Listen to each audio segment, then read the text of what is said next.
Bien, allez, on va commencer cette cérémonie des vœux 2019, comme on fait traditionnellement.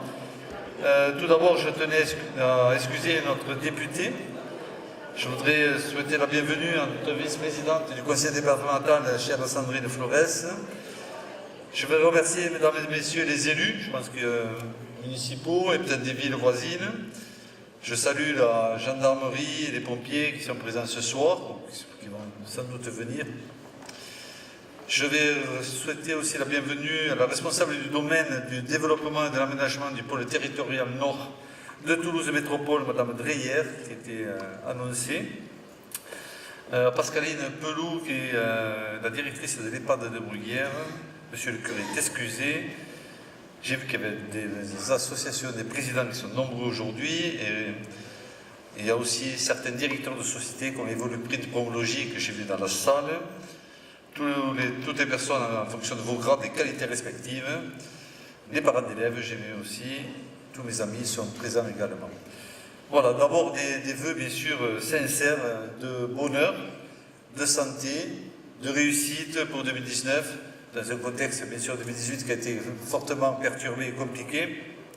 On va essayer d'avoir un peu de sérénité sur 2019 et voilà, prévoir des choses quand même plus agréables et plus conviviales. Donc on fait ces souhaits-là en début d'année 2019. Bien, on a pour coutume de retracer, je vais essayer quand même d'aller assez vite, parce que je sais que cette soirée est d'une part une présentation des vœux, mais aussi l'occasion de discuter autour d'un buffet. Bon, donc je vais essayer d'être quand même assez rapide dans mes propos, sachant que ces documents-là seront à télécharger, si vous le souhaitez, lundi sur le site internet de la ville. Donc chacun pourra, si le cas échéant vous le souhaitez, reprendre les propos qui ont été dits ce soir. Donc Bruguière, première strate, Bruguière c'est 5736 habitants au dernier recensement, donc on va approcher les 6000 habitants, ce qui était prévu depuis longue date, donc pas trop de démographie galopante. Ça fait à peu près 13% de croissance en 5 ans. Bruguière est la 18e commune de Toulouse Métropole sur 37 et 42e commune de la Haute-Garonne sur 587. Son budget est de 12 millions d'euros, tout confondu, donc 8 millions 100 pour le fonctionnement de la ville, ce qui nous permet de payer pas mal de secteurs, et à peu près 4 millions en investissement pour construire le Bruguière de demain. Nous avons à votre service et au nôtre, bien sûr, 130 agents municipaux qui travaillent au quotidien pour la ville. Sur les actions, projets à réaliser, nous avons donc fait, en phase de terminer, ça sera inauguré dans quelques semaines, le relais d'assistantes maternelles, le RAM, pour offrir de meilleures conditions d'accueil à la quarantaine d'assistantes maternelles que nous avons sur la ville. Donc c'est des permanences qui se font. Des accueils aussi pour les parents qui veulent connaître un petit peu la garde de leurs futurs enfants ou enfants. Donc on a un lieu à côté de la crèche qui est tout neuf, qui fait 130 mètres carrés, qui permet voilà, d'avoir ce lien social entre les assistantes maternelles et la crèche. On a agrandi le centre loisir pour 127 mètres carrés, avec un accueil sécurisé. C'était très important de pouvoir avoir une entrée-sortie des enfants. Voilà, donc ça évite de traverser cette cour et ça donne vraiment une sécurité maximale pour nos tout petits. Alors, on rappelle qu'on fait 600 repas tous les jours, quotidiennement, qui sont faits par 5 personnes. Donc ce soir, ce sont eux qui vont vous régaler. Donc parfois, ils cumulent journée de travail et en même temps traiteurs. Donc vous aurez sans doute l'occasion de les applaudir tout à l'heure. À peu près 585 élèves inscrits dans 23 classes. Et pour revenir à la cantine, il y a à peu près 98% des enfants qui mangent à la cantine à Bruguière. Donc c'est aussi peut-être la qualité du repas et le fait que les parents travaillent tous les deux pour une nécessité. Sur les travaux, le cœur de ville, bon, on ne va pas y revenir, ça a été largement, je dirais, commenté, si ce n'est qu'on l'a inauguré le 6 octobre 2018, devant voilà, un parterre aussi nombreux que ce soir.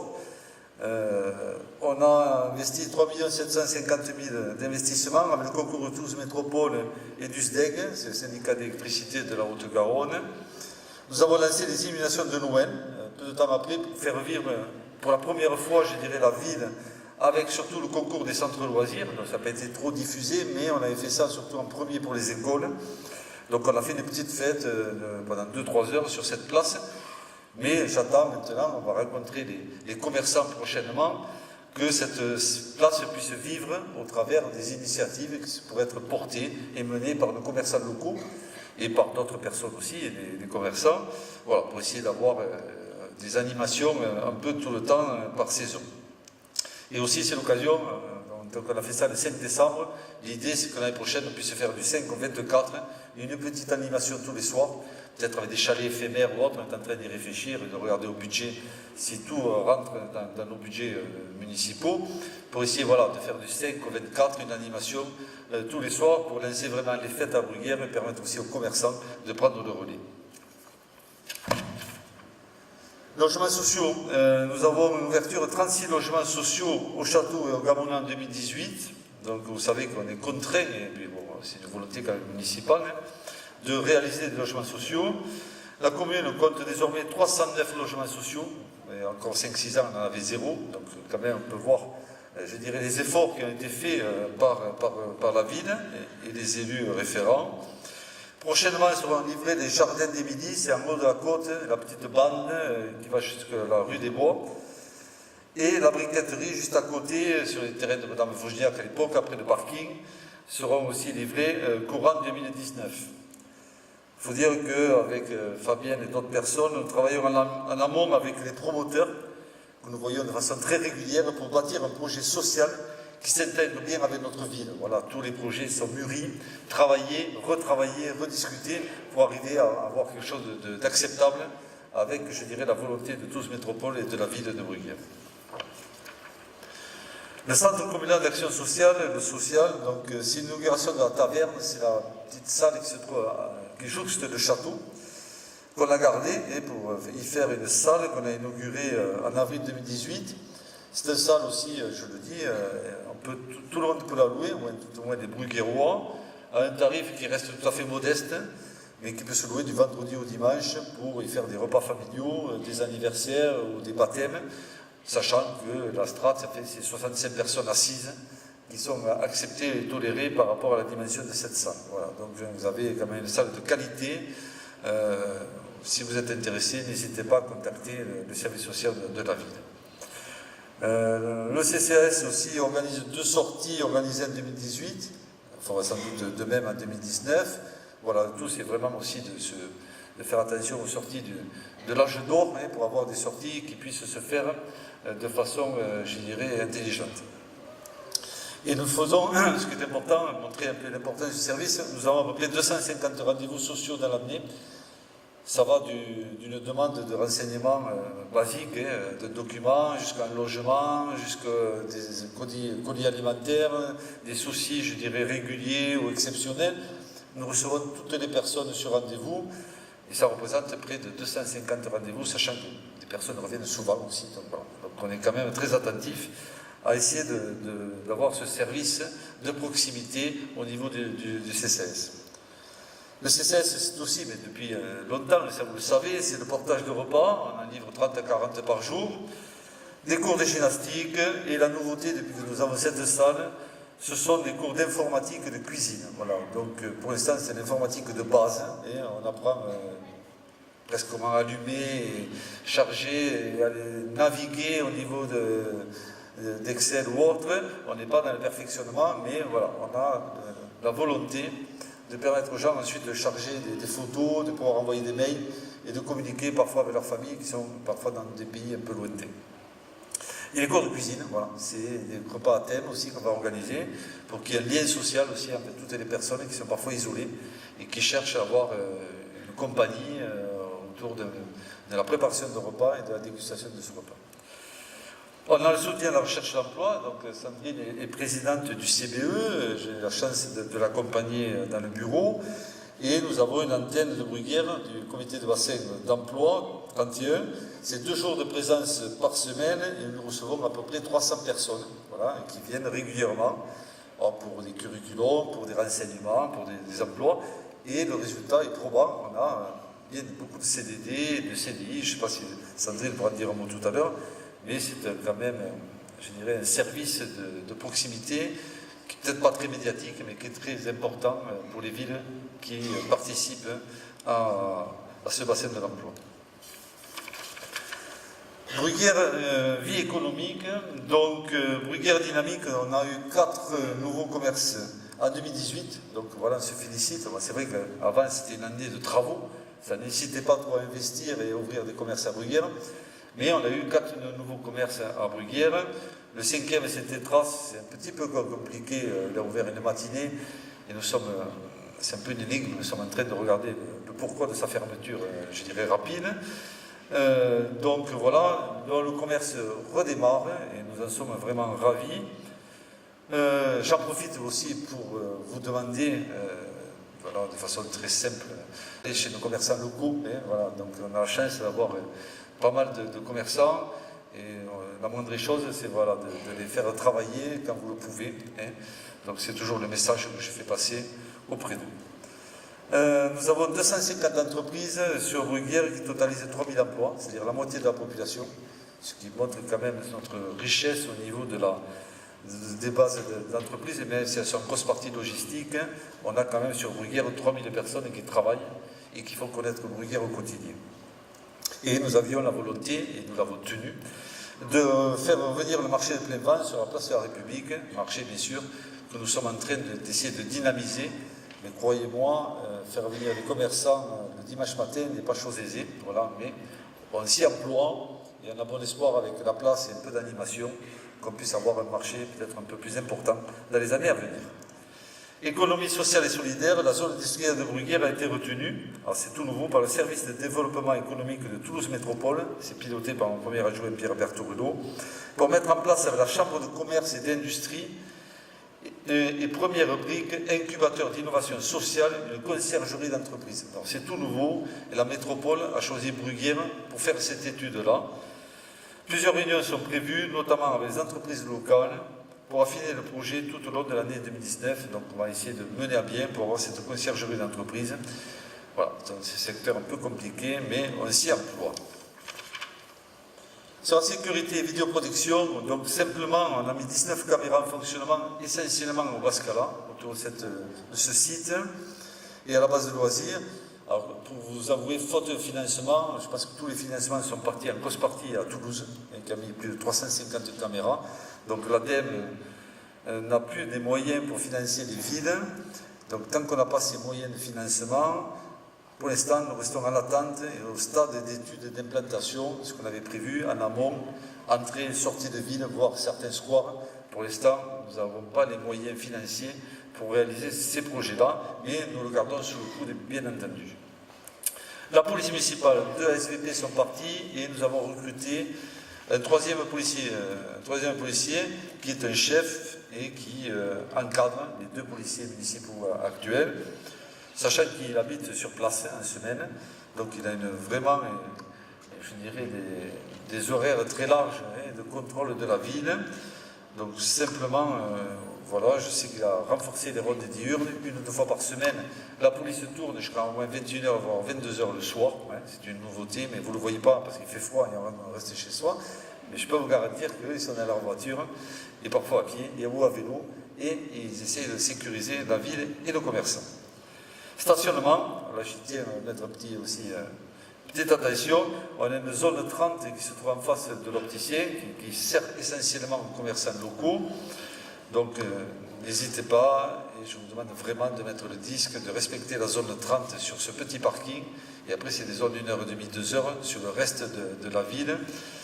Voilà, il faut impérativement qu'on soit, je dirais, attentif au fonctionnement du stationnement, pour des raisons très simples. Voilà, il faut que tout le monde puisse stationner en lieu et place selon les règles imparties.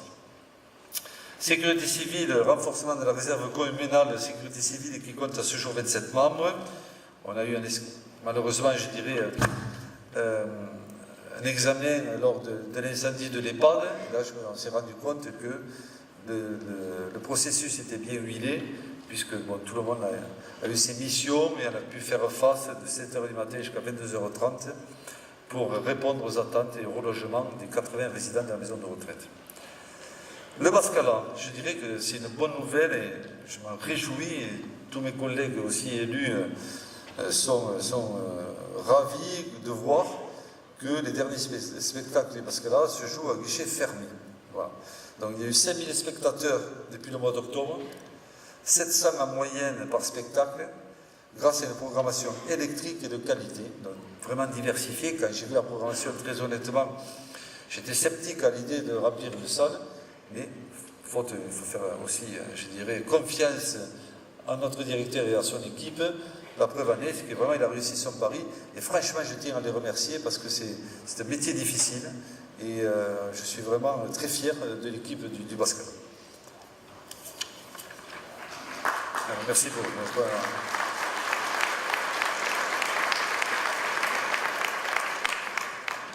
Bien, on passe au transport. Bon, il n'y a pas M. Coste qui est souffrant, mais simplement pour vous dire qu'on a mis en place une expérimentation le dimanche de la ligne de bus TCO, à force de demander 33. Donc le dimanche, vous avez 7 rotations, chaque dimanche, toutes les 2 heures, de 7h à 20h. Voilà. Alors n'hésitez pas, si vous pouvez, laissez la voiture, prenez le bus, prenez le métro, tout ça afin de pérenniser, parce que l'expérimentation c'est sur un an, et c'est tout simple, ça va être des calculs, voilà, de savoir si les rotations sont excédentaires et si ça rapporte à TCO. Donc je crois savoir que pour l'instant, les chiffres sont assez corrects. Voilà. Mais on ne lâche rien, on monte dans le bus, et voilà. Il y a ce gars qui aime le disque bleu, mais pas le dimanche. Ça. Le sport et les associations, le patrimoine, donc on a fait quelques travaux, rénovation des vestiaires de foot et de rugby, on a fait ça c'est l'été dernier. On a agrandi l'agrandissement du clubhouse et du dojo avec des modulaires, donc on a donné un espace qui est derrière le dojo pour des salles de réunion pour 3 ou 4 associations, c'est mutualisé. Et l'installation d'un nouveau chauffage dans les locaux du Boulodrome, dans le clubhouse, ça a été fait récemment. Fonctionnement dans un contexte budgétaire contraint, je tiens à le souligner, nous maintenons les subventions et les avantages près des salles, préparation d'événements, aux 6 associations culturelles, qui représentent quand même 1965 adhérents, aux 16 associations sportives pour 840 adhérents, aux 12 associations diverses qui représentent 397 adhérents. Donc je profite aussi pour remercier au nom du conseil municipal chaleureusement tous les bénévoles qui les font vivre au quotidien. Voilà, merci pour vous, je sais que vous êtes nombreux et que vous œuvrez tous les week-ends et soirs de semaine, parfois au détriment de vos vies familiales et professionnelles, mais ça fait le bon vivre à Bruguière et je tenais à le souligner. Action et maintenant les projets, ça c'est pour 2019. Les projets à l'étude, nous avons le 2e groupe scolaire. Après la réalisation d'une analyse prospect et de l'évolution démographique de l'AUAT, nous avons lancé des études pour sa construction. C'est tout frais, on s'est vu hier après-midi avec les services. Donc nous prévoyons très rapidement, j'ai vu le notaire hier encore pour essayer d'avoir un sous imprimé dans les mois qui viennent, pour acheter le terrain au Gamouna de 6000 m², 6015 m² exactement, pour étudier un projet de 2e groupe scolaire. Alors, ne me demandez pas si c'est la matière, le primaire ou quoi, pour l'instant ça n'a pas été encore, je dirais, acté. Simplement, je dis qu'on travaille avec toutes les équipes pédagogiques, le conseil départemental de la Haute-Garonne et bien sûr les parents d'élèves qui seront tous associés au projet qui sera le nôtre à échéance de 2 ans. La maison culturelle, c'est la maison qui se trouve à côté de la station-service. Avant, là on avait fait d'abord le parking, ensuite on a la grande bâtisse de 400 m². On lance, je dirais dans les semaines qui viennent, de la rénovation de la bâtisse de l'avenue de Toulouse, acquise en 2017, afin de donner plus d'espace aux activités du pôle culturel et regrouper des associations en concertation avec elles. Livraison prévue fin 2019 maximum. Voilà, donc il y aura un espace de la mosaïque, peinture, pour les thèmes. Voilà, et de l'autre côté, on va donner un peu plus d'espace au FJEP pour les cours de danse, de zumba, de yoga, et voire de l'école de musique. Voilà. On aura un espace dédié au FJEP et école de musique, et de l'autre côté, on aura toutes les associations et on donnera aussi un peu plus d'espace à ceux qui n'ont pas de salle pour se réunir de façon quotidienne. Nous avons aussi des projets en attente, c'est pour ne pas oublier, on a fait le cœur de ville, tout le monde sait qu'il nous prend 90% de l'enveloppe locale jusqu'en 2020-2021, mais ça ne nous empêche pas de travailler sur des projets après cette date-là, quelles que soient, je dirais, nos échéances. C'est notre rôle et on est élu pour ça. Donc nous travaillons avec le pôle sur rapidement la rue de la Briqueterie pour essayer de finir quand même la tranche de travaux après le pressing, pour avoir quand même des trottoirs en bon état, un éclairage satisfaisant et une voie conforme. Voilà, ça, il y en a pour 120 000 €, ça devrait logiquement être validé courant 2019. Pour 2020-2021, plutôt 2021 pour être franc avec vous, on a toujours la salamandre, les sports, le soleil, la place du soleil, le parc de Zéraco, qui va être le complément du centre-ville, la rue du Bruguier et l'avenue de Toulouse, la fin, qui sont dans nos papiers et qui sont à l'étude par le pôle. Les chiffres sont quand même importants, donc il faudra qu'on fasse des choix. La liste n'est pas exhaustive et elle n'est pas dans l'ordre. Après, on aura l'occasion sans doute de définir des priorités. Nouveau projet pour la ville, alors là, ce sont que des projets, je tenais quand même à l'évoquer cette année, parce que peut-être l'année prochaine, les vœux seront plus courts compte tenu de certains points. On mène des réflexions sur le déplacement du point jeune, tout simplement parce qu'on souhaiterait, dans ce point jeune, qui est un peu exigu aussi, on a plus de 30-40 enfants, avec des strates d'âge qui sont un peu différents, y faire les locaux de la police municipale, qui sont à l'étroit, et avec la vidéoprotection et surveillance, il nous faut des locaux adaptés et fermés. C'est la raison pour laquelle on prévoit peut-être de déplacer à moyen terme, ou à court terme, la police municipale dans les locaux de l'espace jeune, qui ensuite permettra d'avoir un local police à l'entrée de la base, qui a pour but aussi de sécuriser le site. Et je suis dans la semaine à Pasteur en réunion, on travaille sur une maison de la santé. Donc on a fait déjà une réunion avec tous les praticiens, le paramédical, les pharmacies, enfin, on a vu tout ce monde lors d'une réunion. La deuxième a été annulée à cause des gilets jaunes, ils ne pouvaient pas arriver sur Bruguière. Donc j'ai rendez-vous dans la semaine avec tous les médecins, les pasteurs et d'autres, pour provoquer une réunion d'ici 15 jours ou 3 semaines avec encore nos praticiens locaux et paramédicaux, pour essayer de voir sur quelle forme on pourrait faire une école de santé sur 400 mètres carrés qui permettrait d'avoir un accueil médecin et aussi autres, peut-être des spécialistes, tôt le matin jusqu'à tard le soir, voire le week-end, voilà, selon un petit peu le principe de la maison médicale. Voilà, mais ça c'est un projet, ne le prenez pas quand même comme argent comptant. Voilà, on y travaille, si ça aboutit tant mieux, si ça aboutit pas, on abandonnera le projet, mais on aura au moins tenté l'expérience. Le patrimoine, on a fait des travaux d'isolation dans les combles de la médiathèque, on a changé la porte d'entrée de l'accueil de la mairie, mais elle est un peu dure, mais elle a été réglée hier après-midi. Tout ça aussi pour des mesures aussi de sécurité et d'isolation. Voilà, il y avait un air qui passait, je ne vous le dis pas, donc voilà, on a fait ça, et un côté esthétique aussi qui donne à la mairie un petit coup de jeune, voilà, c'est un peu le dire comme ça. Action au quotidien, le zéro phyto, alors ça c'est bien, il le fallait. Mais pour l'entretien, c'est quand même un problème. Donc, on ne peut plus utiliser de pesticides. C'est une contrainte supplémentaire. Donc, où on faisait 3 km avant, on fait 300 mètres maintenant. Voilà. Donc, forcément, ça contraint deux choses. D'une part, avoir un peu plus d'herbe parfois sur certains secteurs. Hein, voilà, c'est un peu naturel si on le veut. Et deuxièmement, ça contraint aussi à nos services municipaux de compenser quand ils le peuvent. Et je les remercie de faire aussi le travail un peu de la métropole pour essayer de donner à certains axes de rue un peu plus de propreté. Voilà, donc on arrive à essayer de trouver des solutions pour pallier à ce zéro phyto qui est un frein pour tous métropoles pour avoir un entretien de la ville satisfaisant. Et on a une présence régulière d'un conseiller en énergie partagé grâce à tous métropoles aussi, pour nous aider à réduire notre facture énergétique, dont on aura une personne, 1 ou 2 jours semaine, je ne sais plus, qui va venir faire un audit de chaque bâtiment avec nos services pour voir quelle enveloppe on doit mettre au budget pour essayer de faire des économies. Et je pense que très sincèrement, on doit pouvoir en faire au niveau des bâtiments communaux. Ensuite, sur l'eau, bon, vous avez entendu la presse, et j'ai voté, je dis cette libération, pas d'une façon aveugle, mais d'une façon, je dirais, concertée. À partir de 2020, grâce au choix de tous métropoles dans la compétence et le prix de l'eau, ça baissera de 32%, soit 2,91 € le mètre cube contre 4,27 € le mètre cube actuellement. Donc en gros, sur 80 mètres cubes pour un foyer classique, il y aura à peu près 120 € d'économie annuelle. Donc c'est quand même quelque chose d'important. Notre métropole aura ainsi une eau de meilleure qualité, je dis la qualité sera encore meilleure et la moins chère de France.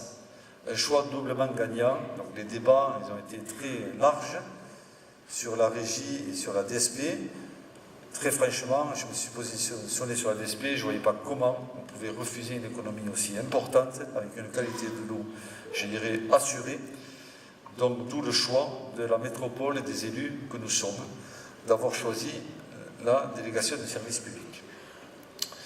On a l'entrée en vigueur du nouveau PLUH et RPLI, c'est le nouveau plan local de l'urbanisme qui a été travaillé depuis 2 ans sur un rythme marathon par les services d'Annette Lignot à Toulouse Métropole, en concertation avec les services. Ça a été un travail, je dirais, énorme des personnes de chaque ville. Et, tous les jours, il y avait des centaines de pages qui arrivaient et qui devaient être lues dans tous les sens, pour ne pas avoir de surprises par la suite.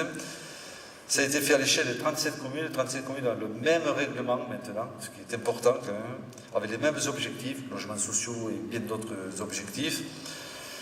Une première, et ça entrera en vigueur cette année, ça devrait être voté très prochainement. Objectif, accompagner la croissance de notre métropole la plus attractive de France après Paris. Le plan d'aménagement routier métropolitain, donc ça c'est un plan que l'on travaille par petit comité et ensuite au niveau du président, maire, qui travaille sur les objectifs et les priorités que l'on se fixe en fonction de chaque secteur, ouest, est, nord, de la métropole, pour essayer de voir un peu les besoins. Et Dieu sait s'ils sont nombreux et coûteux. Donc il y aura bientôt sans doute sur cette PPI des décisions arbitraires pour un classement de priorités. Nous, notre priorité qu'on a soulignée et qu'on a écrit au président, c'est le lancement d'études pour la création dans les 10 prochaines années, au mieux, d'un nouveau pont sur la Garonne, ce qui nous paraît au niveau de Saint-Jury, on le souhaite, ce qui nous paraît une nécessité par rapport au pont de Gagnac. On ne va pas en faire débat, mais nous, on a cette volonté-là de pousser le pont qui va servir à un bon nombre de nos concitoyens, sans parler de tous ceux qui traversent pour aller au Cèdre, Airbus ou autre, et qui tous les matins mettent 1 heure pour aller à leur travail. On travaille aussi sur la rénovation de l'ancienne route de Paris. Bon, ça a commencé par le projet Casino, ça continue maintenant un peu sur Saint-Alban. Il y a des projets qui se font et qui, je suis sûr, d'ici 5-10 ans, on aura vraiment une ancienne route de Paris RD 820 qui sera méconnaissable par rapport à ce qu'on a connu dans le temps. Et vraiment, je suis heureux qu'enfin, on dise que le côté nord est attractif et a certaines qualités quand même pour y vivre. Bruguière s'implique pour de meilleurs déplacements. Nous sommes solidaires et on le fait, je dirais, de façon très simple, mais vraiment solidaire de la création d'une halte ferroviaire à l'Espinasse. C'est les vœux de Bruguière, mais on montre aussi qu'on dépasse les limites de Bruguière pour défendre des projets qui nous paraissent sérieux et confortables aussi pour nos concitoyens.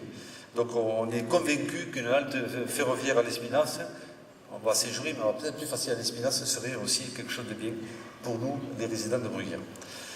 Et nous soutenons aussi le projet de création d'un parking de la gare Saint-Jury, parce que quand on voit le nombre de voitures qui stationnent, le nombre de Bruguiérois qui y vont, je pense qu'un peu plus de confort là-dessus serait une bonne chose. Sur les finances, malgré la baisse drastique, on le voit, d'oscillation de l'État depuis 2015, l'effort de maîtrise des dépenses courantes de la commune nous a permis de maintenir une capacité d'autofinancement à un niveau satisfaisant. Donc on le voit, en 2012, on avait 550 221 € de DGF, et vous le voyez au niveau du tableau, c'est parlant, pas besoin de le dire. On arrive cette année à 98 000 €, ce qu'on a perdu cumulé, 1 421 000 € pendant 7 ans ou 6 ans. C'est quand même important de le dire, c'est une règle qu'on assume, on est élu pour ça, mais c'est bien aussi d'en parler pour montrer que parfois, faire un budget n'est pas chose aisée. Les taux d'imposition, voter une progression très modérée des taux d'imposition, on a cette volonté-là, on a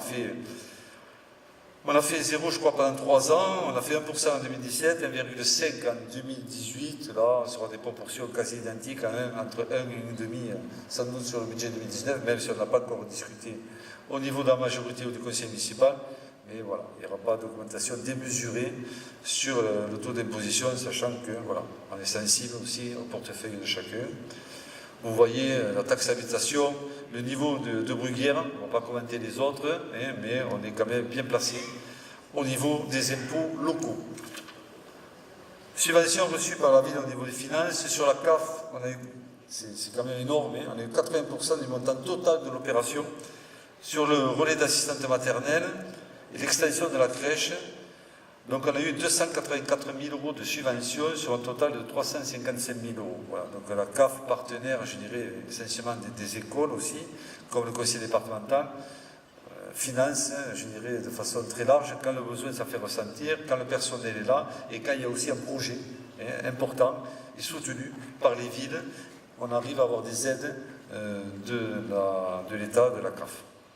Et nous avons aussi une aide, puisqu'on avait signé une charte avec le président il y a 3 ans, c'est ça, Sandrine, qui nous garantit, ce qui est très bien, on sait où on va, 25% du montant des travaux de chaque opération qui sont établis à l'avance. Donc on sait que cette année, ça sera sur le projet culturel, et l'an dernier, c'était sur l'accueil de loisirs, sachant que sur les écoles, c'est une enveloppe à part. Donc voilà, il y a ce montage financier précis et, je dirais, intéressant du conseil départemental, que je remercie ce soir au travers de la présence de Sandrine Flores.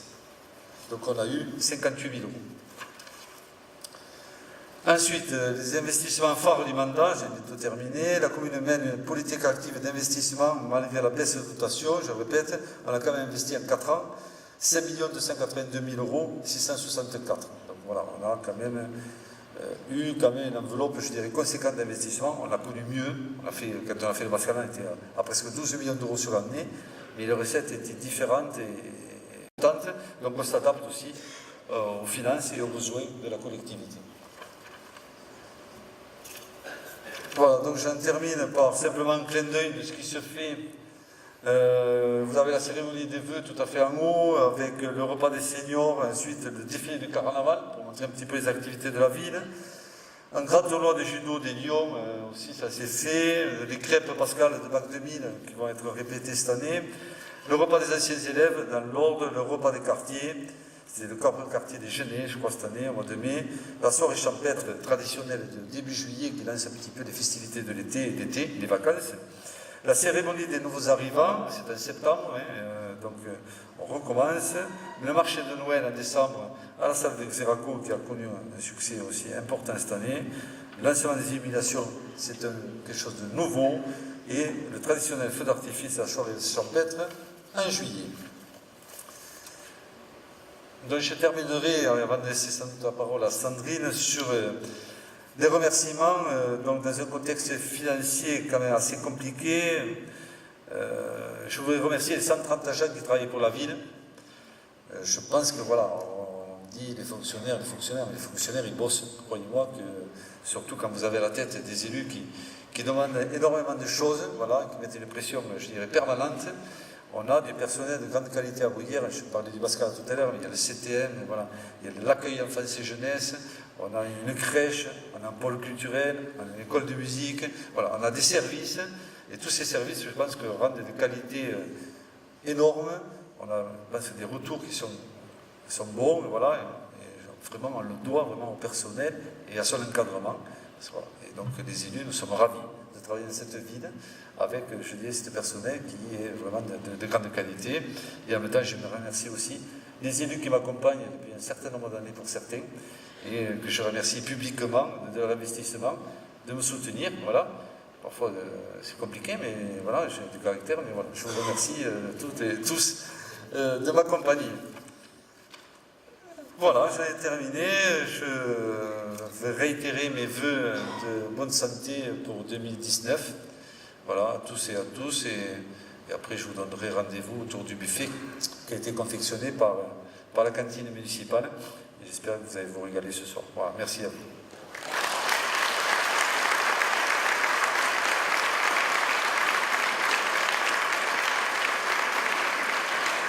Voilà, je laisse la place à Sandrine. Merci beaucoup Philippe. Bonsoir à chacune et à chacun d'entre vous. Je ne vais pas être très longue, mais d'abord effectivement vous remercier, Monsieur le maire, de m'inviter chaque année. Alors ça tombe aussi avec les vœux de la commune de Fontbozard, donc j'alterne. Donc cette année j'ai beaucoup de plaisir d'être parmi vous dans cette cérémonie traditionnelle de vœux. De vœux où on se souhaite chaque année, où on espère ardemment que l'année qui va arriver sera meilleure que la précédente. Et c'est vrai que chaque année, on se souhaite du bonheur, on se souhaite de la santé, et on espère que l'année va enfin concrétiser nos vœux. Je dis enfin parce que l'année 2018 a été, et on l'a vu notamment sur le plan national, mais ça n'a pas échappé nos communes, ça n'a pas échappé à notre département. Beaucoup de désespérance sociale est tout à fait légitime.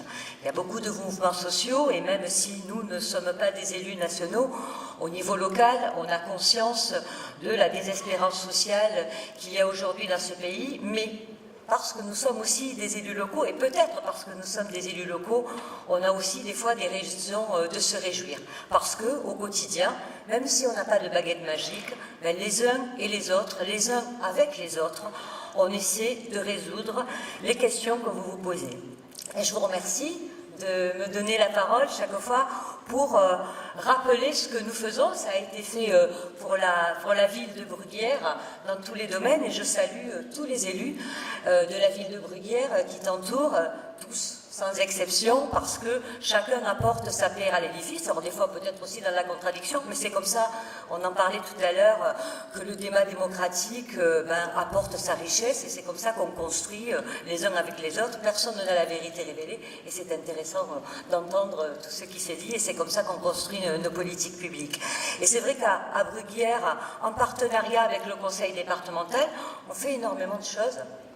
Ça a été rappelé, j'étais venue avec mes petits chiffres, mais ça c'est pas intéressant, mais juste l'année dernière, en 2017, on a donné 217 000 euros, cette année, tu l'as dit, 58 000 euros, ce ne sont pas des petites sommes, et surtout, ce sont vos impôts, c'est de l'argent public, et c'est pour ça qu'il est important de vous rendre compte et de vous dire à quoi sert l'argent de vos impôts. Au conseil départemental, depuis des années, nous, on a fait le choix d'accompagner les communes, parce que ce sont des services publics, parce que ce sont des services ouverts à tous. Quand on crée une école, quand on crée des voiries, tout ça, dans ce pays qu'est la France, ce sont des services qu'on utilise tous, et c'est à ça que doit servir l'argent public, à des services qui sont pour le bien de tous et pas pour le bien de quelques-uns. Et au conseil départemental, on est très vigilant à ce que l'argent, votre argent, notre argent, l'argent public, ça puisse servir à l'entraide. Et ce qui fait l'ADN un peu du conseil départemental, c'est la solidarité, c'est l'entraide. C'est l'entraide avec les communes. Donc on a des contrats de partenariat où on finance des équipements.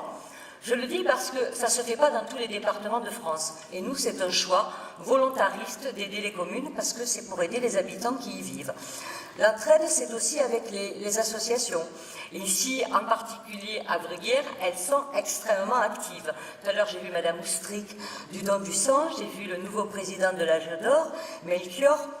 Ce sont des associations, quand elles nous sollicitent, que l'on aide, soit avec des subventions de fonctionnement. Il n'y a pas très longtemps, vous avez une association extraordinaire qui sont des jeunes basketteurs qui veulent aller en Suède. Et je les ai rencontrés il n'y a pas très longtemps parce qu'ils se sont bougés, ils n'attendent pas que des subventions tombent, et ils vendaient des gâteaux dans les supermarchés là pour les fêtes de Noël. Eh bien, je trouve que quand on a autant d'enthousiasme, ces jeunes-là, il faut les aider. Donc, non seulement j'ai acheté les petits gâteaux, ils étaient bons d'ailleurs, j'ai bien fait, mais en plus, on va les aider, on va leur donner une subvention pour qu'ils puissent partir et participer en Suède. Ils vont à Göteborg, sauf erreur de ma part. Donc voilà, j'ai vu après tout à l'heure aussi, vous avez des petits champions dont les grands-parents habitent à Bruguière, de taekwondo. J'en ai vu 3, c'est la même famille, ils sont là, j'en ai vu un là. Vous avez des champions de taekwondo à Bruguière, enfin c'est pas des... Voilà, donc on peut les applaudir. Moi je les ai rencontrés au conseil départemental. Voilà, il y a du talent à Bruguière, dans le sport, dans la culture, dans le social. Donc je voulais saluer aussi une association qui me tient particulièrement à cœur. C'est l'association du sport boule ici, parce que non seulement ils pratiquent leur sport avec beaucoup de passion, mais ils ne se contentent pas de pratiquer entre adhérents. Ils font du sport santé le jeudi, donc pour tous ceux qui veulent voilà, améliorer leur santé, ils font de la coordination à travers leur sport. Donc je vois Michel, le président, j'ai vu Jean-François aussi, et donc tous ensemble, ils font du sport santé pour les plus âgés, ils font du sport adapté pour ceux qui sont atteints d'un handicap. Et je trouve que voilà, c'est une association qui se bouge, qui fait énormément de choses, et puis il y a beaucoup de générosité, et donc quand on peut les aider, comme tu me l'as demandé tout à l'heure, eh bien on participera comme on l'a fait l'année dernière et les années précédentes. Et puis, tout à l'heure, Philippe évoquait également votre participation à un sujet qui vous préoccupe tous et qui nous préoccupe, c'est l'emploi. Et donc, merci de la fidélité à l'adhésion au comité de bassin d'emploi, qui est une association intercommunale qui gère l'emploi sur notre territoire, parce que on ne fait pas de bruit, mais au quotidien, on travaille, on a des permanences, on a des collaboratrices qui reçoivent ceux qui ont besoin de conseils, qui ont besoin de travailler sur leur formation, sur leur parcours professionnel, et on a des résultats extrêmement positifs.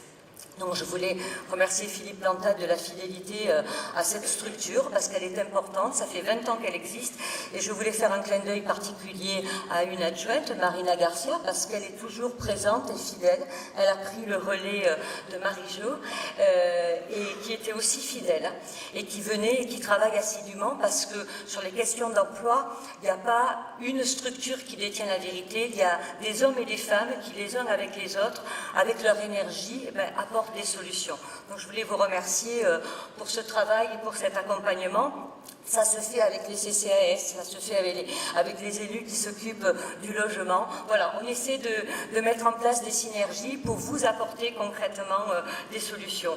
Donc voilà, je voulais juste vous dire que le conseil départemental, c'est pas juste une institution comme ça qui serait une collectivité parmi tant d'autres. En France, on dit toujours, oh là là, il y a des institutions de partout, on ne sait pas ce qu'elles font. Mais le conseil départemental, non seulement il est solidaire vis-à-vis des communes, pour vous apporter des services extrêmement concrets.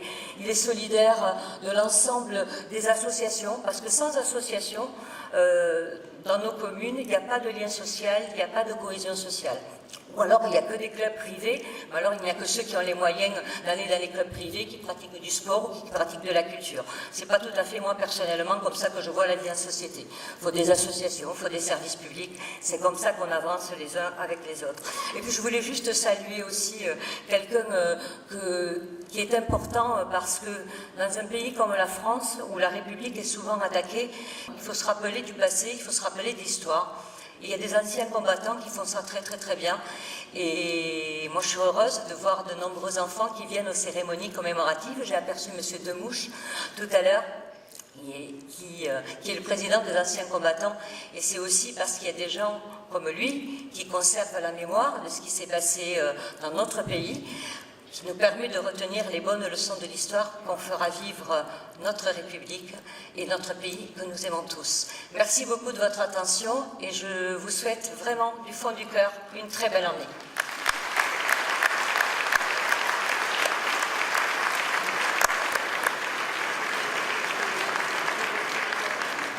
Bien. Écoutez, c'est terminé, donc je réitère bien sûr mes vœux pour 2019. Je voudrais remercier aussi chaleureusement les services communication de la ville. Ce sont eux quand même qui nous ont fait le PowerPoint, qui ont organisé aussi cette cérémonie, qui ont filmé les vœux, qui seront sans doute en ligne de la semaine prochaine, sur plus tous les réseaux sociaux. Aussi on s'est démené, on voulait s'excuser aussi parce que le bulletin municipal a pris un peu de retard cette année. Voilà, c'est pas la faute à Evoluprint ou autre, c'est vraiment, je pense, chez nous, on avait pris un peu de retard en fin d'année. Donc les délais postaux aussi là-dessus, voilà, ce qui fait que certains d'entre vous n'ont pas reçu le bulletin, on ne l'a pas ouvert, moi je n'ai pas reçu encore. On avait distribué pour qu'un grand nombre quand même de personnes puissent avoir dans la boîte aux lettres un papier libre. Voilà, donc vous êtes venus nombreux, ça nous en rassure et ça nous fait plaisir. Voilà, maintenant merci à tous et je vous souhaite une bonne soirée. Et n'hésitez pas à vous servir de part et d'autre dans ce buffet qui a l'air très sympathique. Merci.